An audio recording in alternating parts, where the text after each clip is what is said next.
begin with a poem called Fire Department, which from my book on Civil War. I know you can't really exactly feel nostalgia for an uncivil war, but anyway. Fire Department. Where is your village burning? Where is your village mined fields? Where is your village blasted in crossfire, wounded under jungle trees? Where is your village running across marshes, shot in the back? Where is your village waving white flags, frisked, registered, supervised in a camp? Where is your village blowing up army friskers, other villages? Where is your village Toronto, Berlin, Tamil Nadu? Where is your village Madagascar as option has not been discussed? Where is your village Hasta la Vista, special envoy? Where is your village burning? And just to keep the lugubrious tone, this is a poem I wrote after the tsunami of 2004. Now, it was a family affair in a sense. I was gathering with my family around the holiday, Christmas, and then this news came over the radio that thousands of people had disappeared from the coast of Ceylon. I say Ceylon, that was the old name for Sri Lanka. I was born in Ceylon. So I've always said a country that no longer exists. And then my younger brother David, who was also a poet, wrote a poem called The Fisherman's Wife, a letter, and which, by the way, is in a new anthology of Sri Lankan writing published by Blood Axe. So I'm very happy that this poem is in there. And when he wrote that poem, as a typical sibling rivalry, I had to write in response. Otherwise, I was feeling like, how could you write after this disaster? So anyway, I started writing, and then that resulted in Splintered Face. This is one of my, it's a bit of a long poem, but I hope you'll bear with me and go back to that time. And in this time of disasters that are sort of almost daily face. Imagine half your face rubbed out. You're suited up and walking to the office. How will your mates greet you? With heavy hearts, flowers, rosary beads? How shall we greet the orphan boy, the husband whose hand slipped, children and wife swept away? How to greet our New Years and our birthdays? Shall we always light a candle? Do we remember the time erases the show? Grass grows, pains modified. At Hikkaduwa in 1980, I wrote a ditty, a sailor's song about rain in sunny Ceylon. I don't know what Calypsonians would compose about this monstrous wave, this blind hatchet man. Don't know the Baila singer's reply.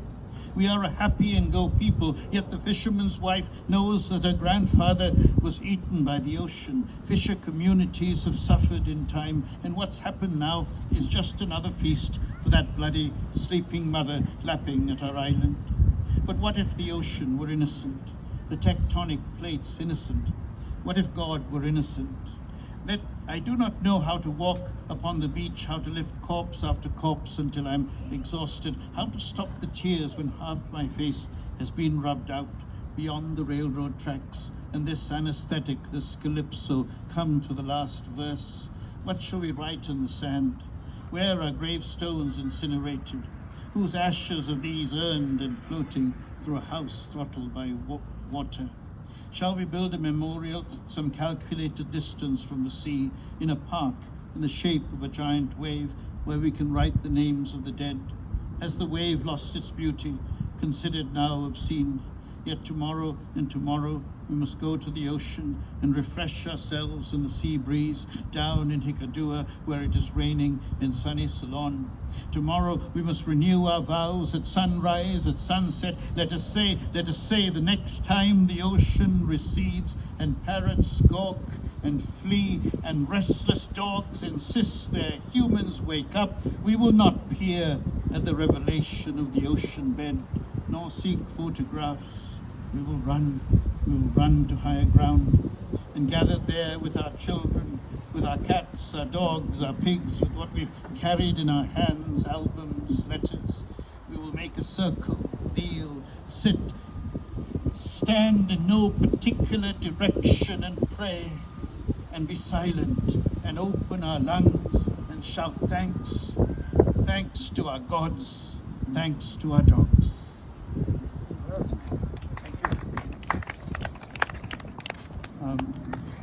It's great to be reading Sarah Richard Ward. And that will be KGB's in October. Looking forward to that. Thank you. Another poem from the past. You must love the land when you leave to build your house on the sea. Love what's lost, the mango tree burning in the garden, the curious noose of the familiar coat of arms. Love the ball turning strong, spinning in a dark, faraway land. Love the tongue you'll never again speak, that wrapped you and bled you and dried up some every day on the other side of the sea. Now, I've been writing, I've been translating this book, Origami. There's a long history to this book. It was finished in 2001. My dear friend Manuel Ulacia, he passed away. He was pulled away in a riptide in 2001 in August, and then the book was scheduled to be published a month later. It never came out. The press never published it, and it sort of hung around in drawers, and it went to a few publishers, and then it revived, and it was picked up by the Alagos Books, and the translations have been refurbished. A couple of tribute poems to Manuel are in the book, and so very excited to, and the sister Isabel did the cover, which is a beautiful origami that she had made shortly after his death 20 years ago. I'll just read a few passages from one of the long poems in the book, Origami for a Rainy Day, Origami para un día de lluvia. This rain that beats the windows is the same as yesterday's. You hear the incessant drops falling like a drumming that imitates the passing of the day in flight. A transparent pool in the garden, a tremulous reflection, return you to the place where water no longer wets you, to the empty house eaten by time, saved by memory.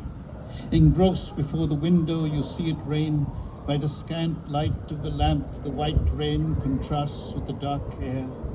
Suddenly, time ceases. You are as before in another, the imperceptible visitor who arrives from now at the room in the past, where you meet Luis Cernuda, blue shirt, tweeds, an umbrella under his arm. He gazes at you in the tender strength of your 7 years, guessing at the pearl that time would have formed in your shadow. On those rainy afternoons identical to these in the brief hours of an immense summer, he would tell you stories that held you in suspense, hypnotized, of the old Noah while he folded paper to make a boat, or Pegasus while attaching the blue wings of a dead dragonfly to the back of a plastic horse. And upon waking from sleep, he showed you unknown cities and ports in magazine photos. When would you cross the bridges of Manhattan and San Francisco? Like Dostoevsky, who created the child as a serf of insolent beauty, he invented his own child in a double stanza of poetry and life. And when he saw you crowned with violets, dancing among the trees, he ran towards you from the house in panic, as if to stop with a gesture the very thing he had lived, perhaps in a dark room, a far-away, rainy afternoon in 1910. He had secretly tried on his sister's dresses while they were playing four-hands piano. Afternoons in flight of a brief summer, when poet and child pass distractedly the hours. They read, talk, play at folding paper to invent an origami fauna, the green crocodile, the orange giraffe, and the blue horse and peahen for the ark that sails across a puddle. This rain that beats the windows is the same as yesterday's. You hear the drops falling on that absent world. A few books on the table, white paper, lamplight at the door. You are 36 years old. You write as if someone were dictating to you. The constant murmuring of the rain carries you to another place, to rooms adrift in which you hear the drops of water falling on roofs, full laden instants that pass, filling the emptiness with anxiety. The poet left many years ago. time with neither memory nor desire was shipwrecked like a broken toy. Upset, you search the nothingness for an answer to your difference. You dream of fish in a pool of shadows, swim on the black surface of the sky that allows itself to be seen through the rectangle of the window. You search for an image, a word, a sign in the deserted street where all the doors are closed. You search for an image in which you can recognize yourself and find it in the verses of Sir Nuda, whom you had forgotten. There, next to the cipher of your desire, the incarnated verb, you also discover, between the two poems that gave an image of the child you were, the violets you used to adorn your hair one day. And when the rain stops, when the sun sings with its fiery cock feathers, you recover the garden, the rain, the window, the animals, and the folded paper boat in the morning's puddle.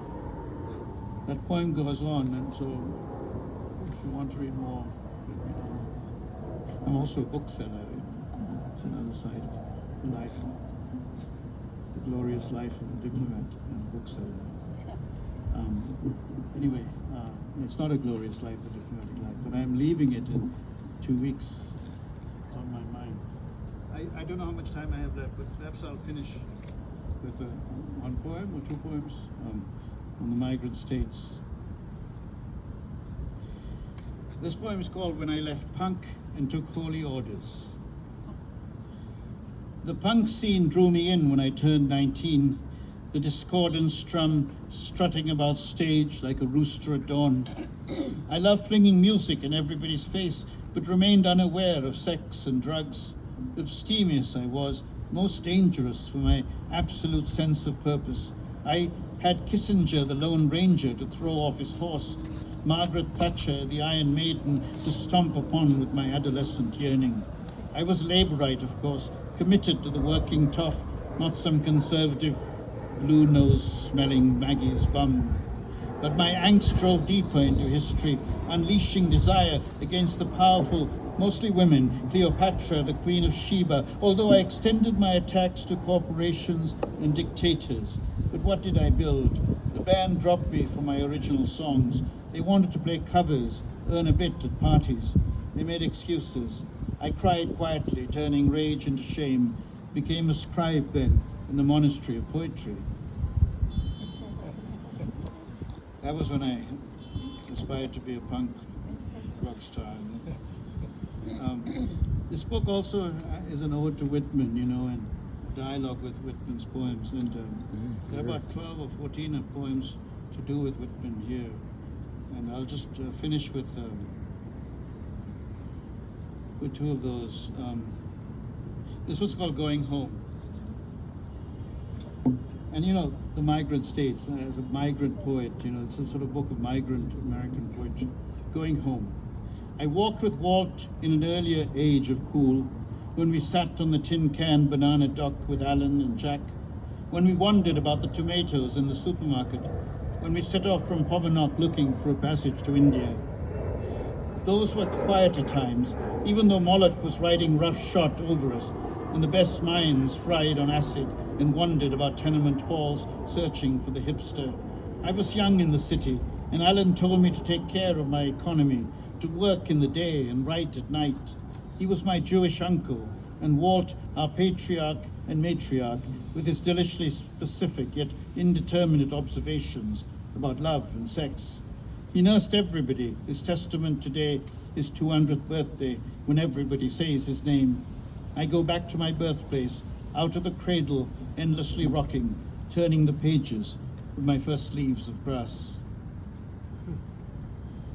And then this one, I was on a panel on the 200th birthday, and so it begins with the reference to that. The emotion again. And I'll finish with this. I asked the panel, the audience, what next?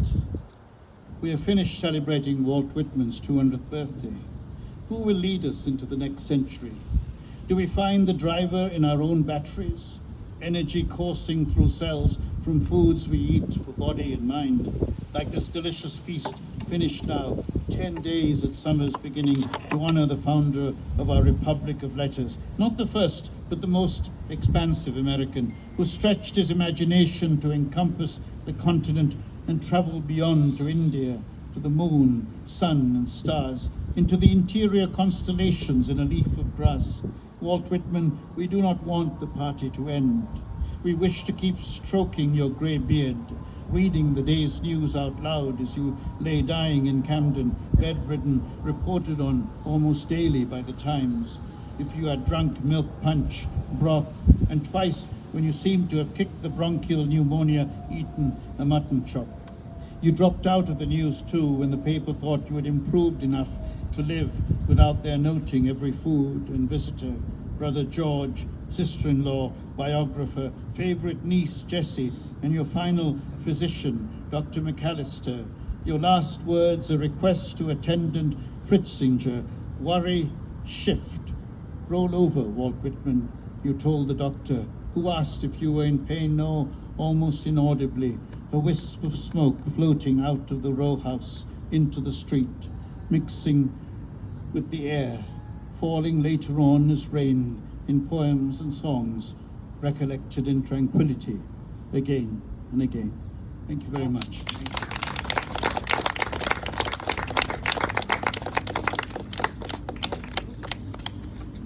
Jerry, are you going to put out the table for both?